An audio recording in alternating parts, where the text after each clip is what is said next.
time to learn about God and feel his presence.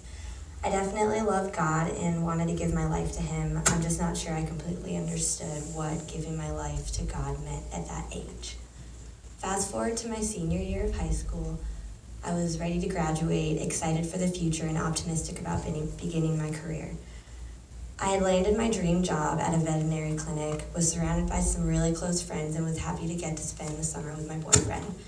I was really comfortable with where life was headed. But things took a turn and life happened. I lost my dream job, one of my closest friends, and my boyfriend all over the course of 3 weeks. It felt like my life was getting derailed and the comfortable rhythm I had fallen into was getting thrown out of whack. I was lost and confused, alone, and I didn't understand why God was letting this happen to me. I spent the next few months trying to get my life back together, pick myself up and start again. I got a new job and continued to try to pursue my relationship with God. But it felt like I was just treading water, not swimming forward, not sinking, but just at a standstill. My life wasn't bad. I was doing okay, but why did I feel so hopeless about my situation? I was constantly stressed and overwhelmed, with no signs of those feelings subsiding. I started to question God if he would ever help me out of this rut. I felt like I was working towards happiness, but I didn't understand why I couldn't get to that point in my life where I felt comfortable and content again.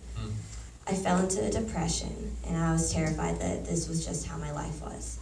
I prayed, but I felt like God wasn't listening. So after months and months of me constantly trying to force my way back to that comfortable life I once had, it hit me, and I felt God speak to me stronger and clearer than ever before. I was trying so desperately to understand why my life was so dark and why God would let these things happen, that I had neglected to give him any of my troubles and difficulties.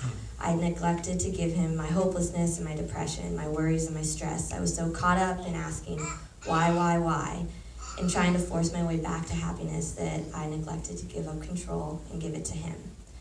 After that, I continued to pray to God constantly, just with different intentions. I began praying to give him my life, asking him to take control. And as I continued to surrender bits of my life over to him, I felt as if a weight had been lifted and light was finally being restored to my life. Nothing about my life on the outside had changed, but everything inside of me was beginning to breathe again. It's incredible how God has transformed my life simply by transforming my heart.